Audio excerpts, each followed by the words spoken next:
아브라함의 아들 이삭의 족보는 이러하니라. 아브라함이 이삭을 낳았고 이삭은 40세에 리브가를 맞이하여 아내를 삼았으니 리브가는 밧단 아람의 아람 족속 중 부두엘의 딸이요 아람 족속 중 라반의 누이였더라. 이삭이 그의 아내가 임신하지 못하므로 그를 위하여 여호와께 간구하매 여호와께서 그의 간구를 들으셨으므로 그의 아내 리브가가 임신하였더니 그 아들들이 그의 태 속에서 서로 싸우는지라. 그가 이르되 이럴 경우에는 내가 어찌할꼬? 하고 가서 여호와께 묻자온데 여호와께서 그에게 이르시되 두 국민이 내 태중에 있구나. 두 민족이 내 복중에서부터 나누이리라. 이 족속이 저 족속보다 강하겠고 큰 자가 어린 자를 섬기리라. 그 해산 기한이 찬즉 태에 쌍둥이가 있었는데 먼저 나온 자는 붉고 전신이 털옷 같아서 이름을 에서라 하였고 후에 나온 아우는 손으로 에서의 발꿈치를 잡았으므로 그 이름을 야곱이라 하였으며 리브가가 그들을 낳을 때 이삭이 60세였더라.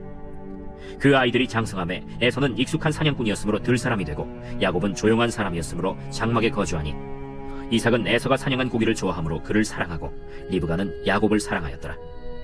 야곱이 죽을 쑤었더니 에서가 들에서 돌아와서 심히 피곤하여 야곱에게 이르되 내가 피곤하니 그 붉은 것을 내가 먹게 하라. 그러므로 에서의 별명은 에돔이더라.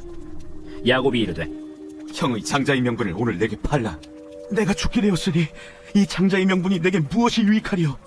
오늘 내게 맹세하라. 에서가 맹세하고 장자의 명분을 야곱에게 판지라.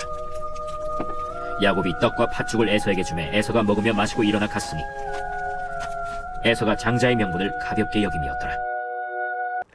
아브라함이 죽고 이제 이삭의 시대가 열립니다. 이 말은 아브라함에게 주신 언약을 이삭이 계승하게 되었다는 뜻입니다. 자손이 바다의 모래처럼 하늘의 별처럼 되게 하시겠다는 언약이 이삭에게 적용된다는 것이죠. 그런데 오늘 말씀을 보면 언약의 내용과 다른 현실을 경험하게 됩니다. 이삭이 리브가와 결혼하는 것까지는 좋았는데 20년이 다 되어 가도록 임신이 되지 않는 것이었습니다. 하지만 꾸준한 이삭의 간구로 마침내 하나님께서 리브가에게 임신을 허락하여 주십니다. 이걸 보면 참 신앙의 길은 쉽게 되는 것이 없구나라는 것을 깨닫게 됩니다.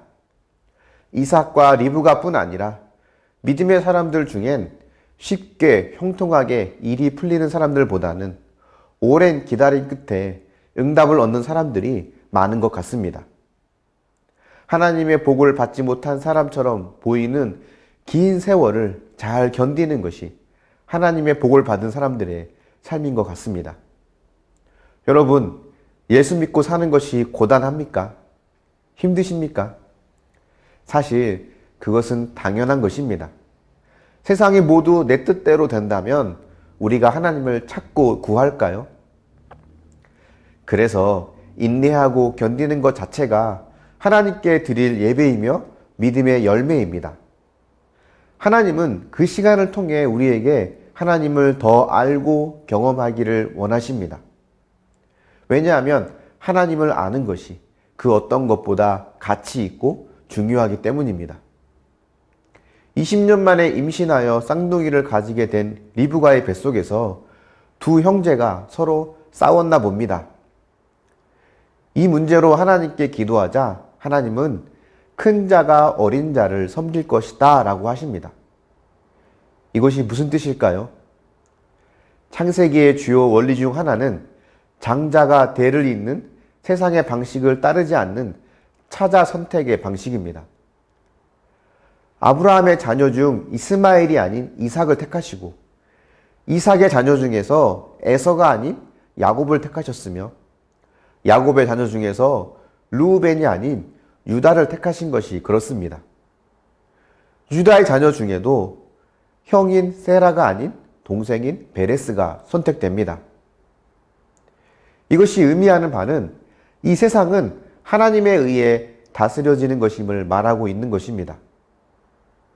하나님이 역사의 주인이시며 주관자임을 보여주는 것이죠. 그런데 형 에서가 아닌 동생 야곱이 언약의 계승자가 되었다는 의미를 형 에서는 저주를 받고 동생 야곱은 사랑받았다는 것으로 이해해서는 안 됩니다. 하나님은 에서도 사랑하셨습니다. 단 장자가 대를 잇는 세상의 원리를 따르지 않으시고 세상의 눈으로 보기에 약한 자에게 은혜와 복을 더 주시려는 사랑의 마음을 하나님은 갖고 계셨다는 것을 보여주는 것입니다. 비록 선택되지 않았어도 하나님의 뜻대로 살았더라면 에서와 그의 후손은 야곱과는 또 다른 큰 축복을 받았을 것입니다. 하지만 에서는 그러지 못했죠.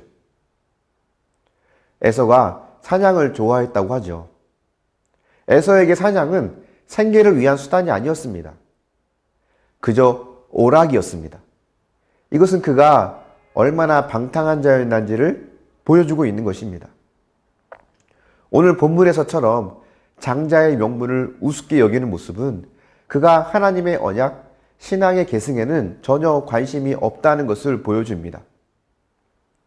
장자의 명분은 하나님의 언약을 계승하는 것을 뜻하는데 그것보다 팥죽 한 그릇으로 배고픔을 당장 해결하는 것이 그에겐 더 중요했던 것입니다.